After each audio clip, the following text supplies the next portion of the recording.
On a scale of 1 to 10, how comfortable are you with not knowing? Do you find yourself waiting for permission, a sign, or a safety net? In this episode, we are asking, what if the need for certainty is actually the trap?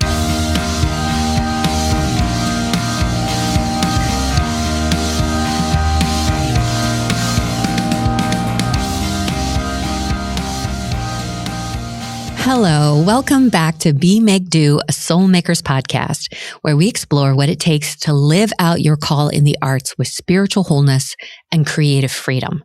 I'm your host, Lisa Smith, here with our producer, Dan ABH. Hello, everyone. And it is our passion to encourage you to become who you are created to be, make what you are created to make, and do what you are created to do. Now, so far in this season of the Be Make Do podcast, we've been exploring the vocation traps and how to get unstuck. Last time, we talked about one of our tools for getting free of the traps, embracing a proper view of our abilities.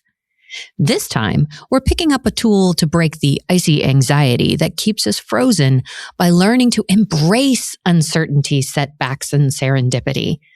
We'll also check out how biblical figures like Abraham and Sarah and Ruth navigated the fog of the unknown.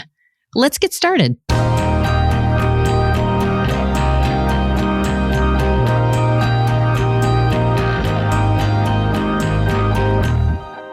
So let's talk about uncertainty.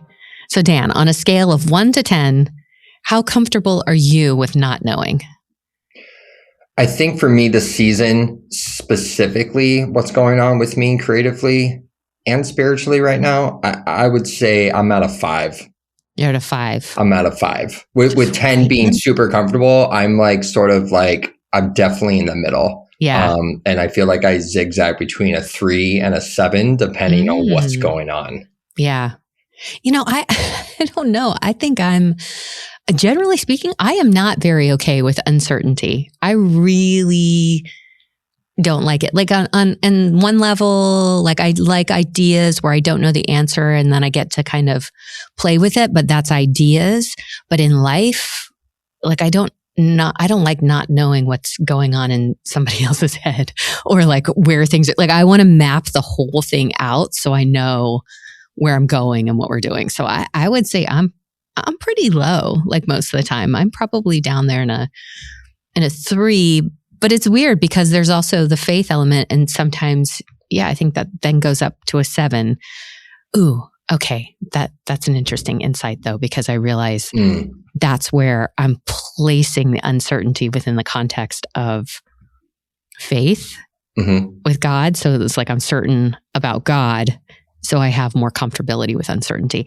Hey, boom, there's the podcast. Okay, thanks for listening. Thanks, guys. We'll see you next time. I think there's never really a direct answer to what leads to uncertainty. For me, it's always the question, where is this leading? Right?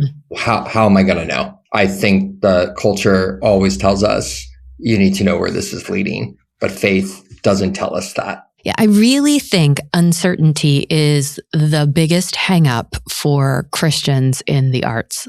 Like we want to know. We want to know that it's going to be good. We want to know how well it will be received. We want to know we won't make anybody mad. We want to know it's going to make an impact. We want to know it's exactly what God wants us to do. You know, we want to know exactly how God wants us to do it. We want to know when. We want assurances that it'll work out. We want to know we're capable. We want to know we can handle whatever comes next. We want to know it's going to be good. We want to know how we're going to make money. We want to know before we act. And that need to know just causes so much anxiety. But here's the thing. Here's the question that we're exploring today is what if I said that certainty is not required for faithful action? Now, I brought up Chris Keaton in the last episode in his great article about vocation. He says a lot of things that I really find very helpful. And I'm just going to quote part of that article because what he says is so good.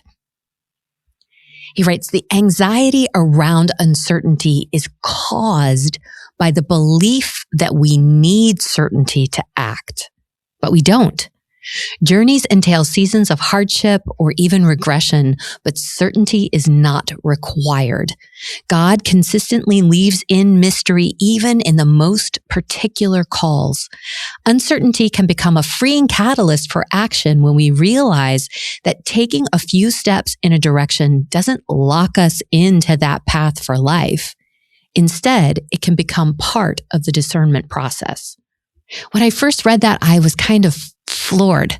Like it really struck me how foreign that thought felt, that anxiety around uncertainty is caused by the belief that we need certainty to act. I mean, I know that certainty isn't something you always get. I know that. I experience that. And I know that faith is acting even before you see evidence. But I think reading that statement made me realize just how much I did believe in my gut that I need certainty. Or I definitely still want it anyway. But I love to sit with good, challenging questions. And so this is a really good, challenging question for us to sit and wrestle with. Like, what changes if I challenge the assumption that I need certainty to act in whatever the circumstance is? And what changes if I start to realize that the anxiety I feel about not knowing is coming from the false belief that I need to know, right? The anxiety isn't about not knowing. The anxiety is about believing I need to know. Like it's kind of like a little mind puzzle there for me. What do you think about that? Is that something, does that kind of blow your mind, or is that just me? No, I mean, I feel that 100%. It just makes me think like trusting without knowing the outcome is in itself faith. Yeah. I just feel like it's so, to start to wrap my mind around that becomes so freeing, like to identify the source of anxiety. It's like I'm distracted. I'm looking over here. I think that anxiety about not knowing is the problem. And then when I realize what's actually causing me anxiety is this belief that I even need to know, and to start shifting my brain to think, I don't need to know. Uncertainty isn't a problem, then there's some freedom in that, mm-hmm. You know? And I think being able to know that, exactly what you just said, while it's happening, as opposed to way later on when you look back at something and you're like, why do I have so much anxiety? Yeah. During that, as opposed to right when it happens, be like, this anxiety is not actually this. It's coming from all these other things. And it's stopping me from doing the thing that I'm supposed to be doing. Yeah, we're worried that we're not going to be able to handle it. And so we want to know all those challenges up front or what it is so that we'll be able to figure it out instead of having the faith that we will be able to handle it. I heard somebody talk about the buffalo and so like on the prairie, when it's total blizzard conditions, that what used to happen, like cows would get frozen in place and freeze to death, basically, because when the storm was coming, they would try to outrun the storm. And of course, the storm catches up with them and they can't get out of it because the storm travels with them. But buffalo do the opposite. They turn around and they face the storm and go through it. And they actually get out to the other side faster because the storm is going one direction and they're going into the storm and out the storm. And so they survive by turning around and facing the storm instead of running away from it. And that is just such a powerful image for me. I actually have an image on my computer screen of buffalo like going into the storm to remind me of that, to instead of running away from the uncertainty or what's making me afraid or anxious, to just turn around and face it and go into it, trusting that I'm going to be able to handle what comes in. So as we go through these vocation traps, I think it's helpful to know that anxiety and those feelings are just human things. You know, it's not a modern thing, anxiety. It's not a me thing. It's a human thing. And even people like Abraham and Sarah and Ruth had to deal with uncertainty as they tried to follow God faithfully. So there is this dance as people of faith between uncertainty and faithfulness and being comfortable with that. But I think there are a lot of parallels, obviously, as I said at the beginning, for the creative life. And then put those two things together as a Christian who's creative. I think the more we can get comfortable with that uncertainty and even invite it in, the better off that we are. If you really think about it, if you think about Abraham and Sarah, they're a really good example because of all the calling stories in the Bible, Abraham's is probably the most like what we'd like to have. Like you can read it in chapter 12 of Genesis. Most of us would really prefer a calling from God like Abraham's that's clear and direct and has everything we need attached to it. And that seems to be Abraham's story. I mean, Abraham had an actual encounter with God. They spent time together.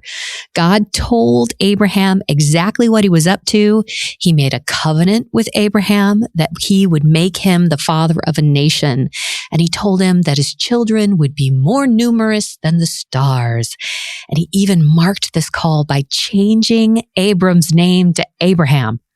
Like his call was as clear and direct as it gets. And yet, Abraham and his wife Sarah didn't get any actual details on when or how this whole thing was going to play out, which was really kind of problematic for them on a number of levels. For one thing, Sarah was barren. She was medically unable to have children. And then by the time God even called them to this, they were both too old to have children anyway. He was 75 and she was 65. And they actually ended up waiting another 25 years before they had this promised child. This 25 years of unknowing and things not looking like what God had promised. So even in this direct call, there was this period of delay and a lack of specificity, which means I would think a lot of uncertainty, right? And as the years go on, they really start to wonder, like, what's going on here? Which would feel like a major setback. Like we're supposed to get going with this nation building thing, and we don't even have a baby. A setback is, let's define that as a season of difficulty, of hardship, or regression that's caused by an outside force, something that's out of our control. So Sarah's inability to get pregnant. We can also cause setbacks through our own actions. And those we typically call mistakes, right? So, and Abraham and Sarah made lots of those too because of the uncertainty. We can all relate to this story. And at one point, they started to think that maybe God needed a hand in pulling this whole thing off. They became impatient with the waiting and the not knowing and maybe a little fearful that things weren't going to happen unless they made it happen. Chosen trap, anyone? Call back. So they made plenty of mistakes because of that uncertainty. And in fact, they made some really serious mistakes, including forcing another woman to have Abraham's child. Check that out in Genesis 16.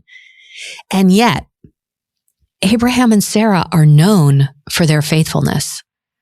So those uncertain times weren't the end of the story.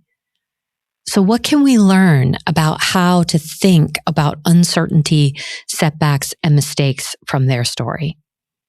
Now, as I said, setbacks are seasons of difficulty, hardship, or regression caused by outside forces. Mistakes are setbacks that we cause for ourselves. Now, it's these setbacks and mistakes that we're afraid of in the midst of uncertainty. The setbacks make us doubt, and we're afraid of making mistakes. And Abraham and Sarah, just like us, experienced a lot of uncertainty, setbacks, and mistakes. While their call was direct and clear, it still took them years to mature into their calling. So I just take from that it's totally cool if that's our story too. Like, in fact, they had to go through uncertainty, setbacks, and mistakes before they saw God's promises fulfilled. God didn't give them specifics about how he would fulfill his plans. It wasn't until they learned to trust God's provision and timing that they reached their full potential. Learning to trust those takes daily practice. So we all encounter setbacks and make mistakes in the uncertainty. But just like them, we can learn to embrace setbacks as part of the journey and ask forgiveness when we make mistakes and learn to make less mistakes by trusting more. In his article, again, Chris Keaton points out uncertainty can actually become a freeing catalyst for action when we realize that taking a step in a direction doesn't lock us into that path for life. Instead, it can become part of the discernment process. We draw that back to them. Through the setbacks and mistakes, Abraham and Sarah learned what it meant to trust God. They became faithful even as they tried it their way time and again. And I just think that is so freeing to know that like a choice you make doesn't lock you in for life. And then it's just an opportunity. Every choice, everything you do is just an opportunity to learn something.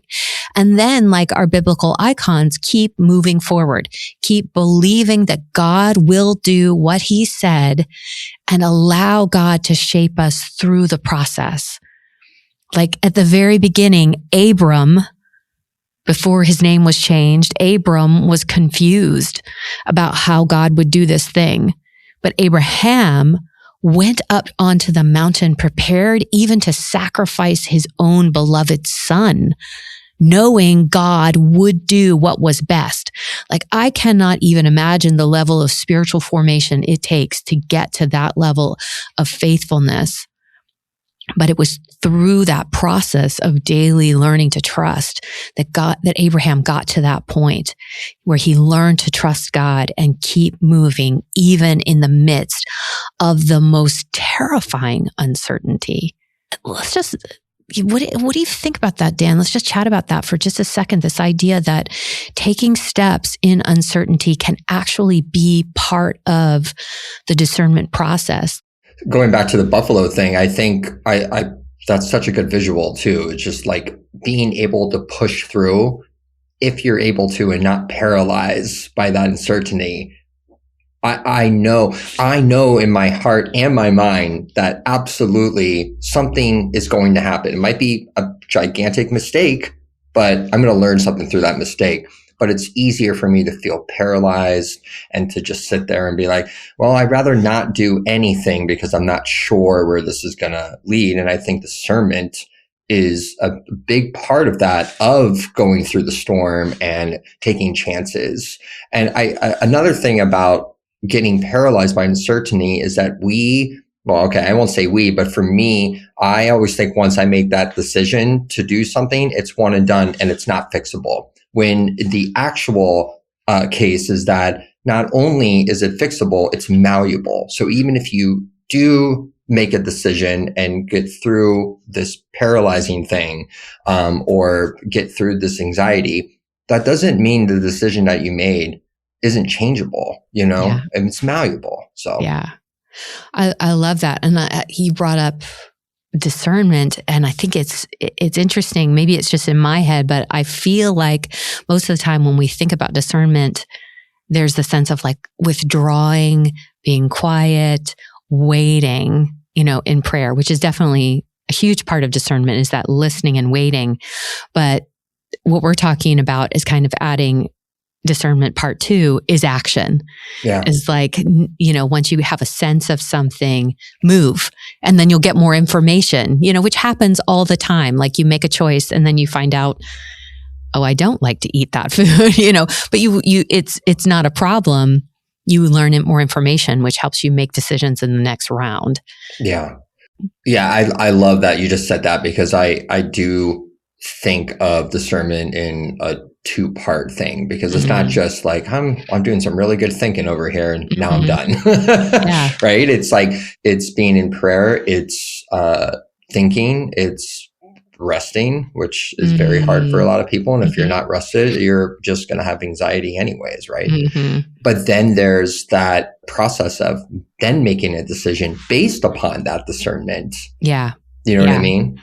And I think in the creative process itself, that is pretty obvious and okay, even though it's hard. I think we tend to find, I know in acting this is true, I can imagine in like trying to write music, it's true, like you get to a point and you get stuck. You don't it's not quite working. It's feeling off and feeling wrong. And the only way out of that is to make some sort of choice and follow that through, see how it sounds, see what that choice does on stage, and then learn from that. But it's always those points where you really feel stuck. It's like that storm, like when you turn around and face the storm, it does feel freeing, because you make a choice and you go into a whole new world and you experience something and know something. And then either it works and it works way better than you could have ever imagined, and you wouldn't have known that until you just went into it, or you really know it didn't work. And so you can put it down and move on to something else. And I think it's easy to feel afraid to let go of things when it's like a career choice, or, maybe you've been working on a project for forever. You've been working with other people forever, and it's hard to make the choice to put that down in order to pick something else up or to try something else, because you don't know how that's all going to go. And it's freeing to remember that part of the creative process is doing that. We do actually know how to do that, and we can use those tools to make these other kinds of decisions as well. Plus, we're trusting God to lead us, that even if we make a wrong choice or even if we make a mistake, we're not alone. We haven't been abandoned at that point. Okay. Well, before we finish up, there's another thing that happens in this uncertainty space too, and we could call it serendipity. Anyone who's a fan of The Artist's Way is familiar with serendipity. It sounds like a very 70s term, serendipity, but it's basically the experience that sometimes when we are busy in the daily faithful action, fulfilling our daily duties, God shows up. I can't think of a better example of this story than Ruth. I love the story of Ruth, and you can easily find it if you haven't read it in the Bible. She's got her own book titled simply Ruth, very easy to find. But in Ruth's case, it's almost the exact opposite, this calling story. There's no direct call at all. She is just in extreme uncertainty. Everything about Ruth's circumstances were uncertain and filled with setbacks and challenges. When we meet Ruth, her husband, brothers, father-in-law have all died, and now she's faced with caring for her mother-in-law in poverty. And not only that, but they're living in a foreign land in the middle of a famine.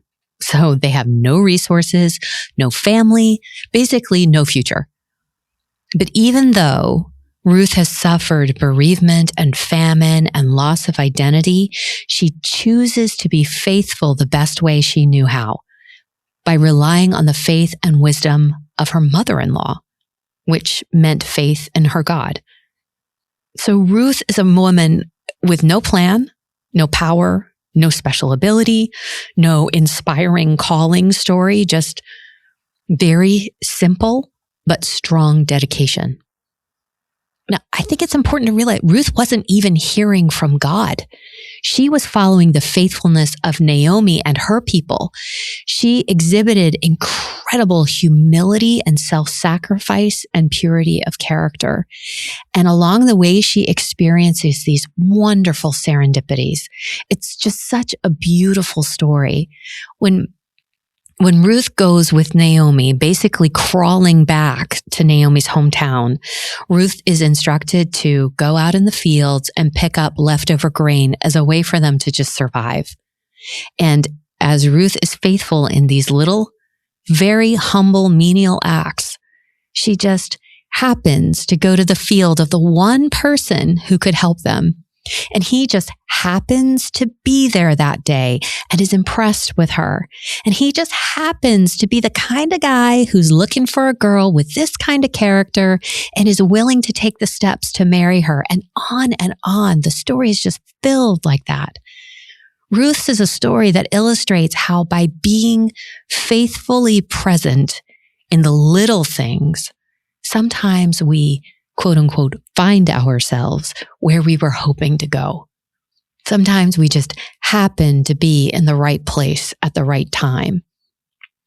But as is usually the case, the fact that she was in the right posture and the right frame of mind turned circumstances into serendipity, a chance for God to do something special. And this is the second thing we can do in that uncertainty. Embrace serendipity as an expected, unexpected, and be ready for it when it happens. I think that is a beautiful companion to getting comfortable with setbacks and mistakes, is learning to expect God to act. And so in that, like we were talking about taking steps and taking actions as part of the discernment process, to believe that God is right there with you, ready to be in conversation, to be in dialogue, to like give you feedback and to show up and honor those little faithful choices. Have you ever experienced that, Dan, where you're like, things just kind of work out, or you happen to be in the right place at the right time, or things just, but it's like, whoa, because you were ready. You were doing the things all along to be ready when it happened. Yeah, several times in my life, but I think one of them was taking a giant leap of faith with huge uncertainty when I first chose to move to the DC area from Florida. Like that was such a snap decision, but it had so much uncertainty. Like I didn't know anyone really here. It's so far away from Florida. I just remember that point in my life where this really feels true, where I made a leap of faith without even knowing it was a leap of faith. And it opened up all these doors. And then within just a few months of moving here, my life really felt like it all started to kind of come together, if that makes sense, without going too into detail. But that was always remember that moment, because of how I got here was based upon that decision and not knowing what was going to happen, not knowing if I was going to find a job, not knowing if I was going to be able to build a community, if I was going to make a living, you know what I mean? If I was going to meet any friends. And all of that came true within just a few months of me making that decision to move here by myself, with not really a plan, but just a dedication to want something different. Yeah. And so I think that takes a great leap of faith. And also it was serendipitous in a way, because it was, how did you frame that? What was it? Unexpected, expected? What was that? Expected. Yeah. To expect the unexpected serendipity. Yeah. Yeah. For sure. And it's so interesting too, because I remember at that time, like when we started working together, you were doing stuff here, and we heard about you're telling us your story to come here. And I think we all just sort of had this sense of, whoa, like God is doing something in his life. He doesn't know it yet, and we're not going to say anything, but clearly God's got a hand on this whole process. Yeah. So yeah, it's crazy. Yeah. It's really, I think another expectedness or whatever is this image of God scooping you and then placing you somewhere else. And that's how I felt about that decision to come here. Like I was scooped. Yeah. Because I didn't have really much anxiety. I was uncertain, but I was like, this has to work out. And then to be placed. And then within that place, I was able to help build a community that I wanted to be a part of.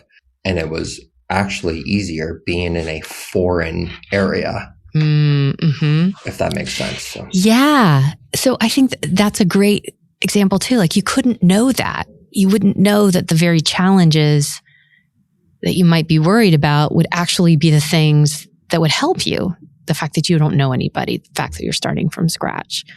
Like that's such a great example of that. And then I think with experience over time, once you start to experience that repeatedly, then that's when you start to expect that unexpected serendipity, and it gets fun.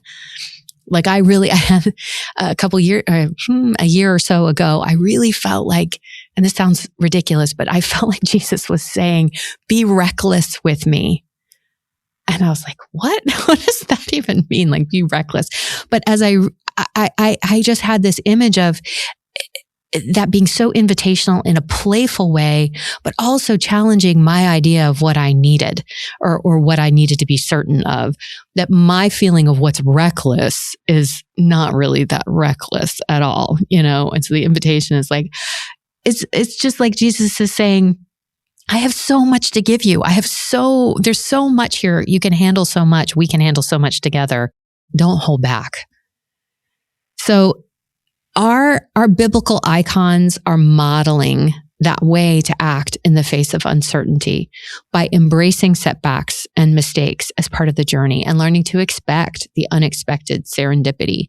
So then, like Abraham and Sarah, we can learn to see God's faithfulness in the everyday, allowing us to develop that deep trust in God's provision. And so then that gives us freedom to act with confidence, knowing God will give us what is needed to fulfill the task. And then on the other side, like Ruth, we can become comfortable with uncertainty and rely on the faith and wisdom of others for guidance, and expect and embrace serendipity and God's providence. And when we understand that uncertainty doesn't mean that there's something wrong, and we can get comfortable with the idea that we don't need certainty to act, we're more likely to take a few provisional steps in a particular direction and just see what happens. Turn around and face that storm. Be reckless. So now uncertainty can become an exciting opportunity for action instead of this daunting paralysis, and action becomes a healthy part of discernment and growth.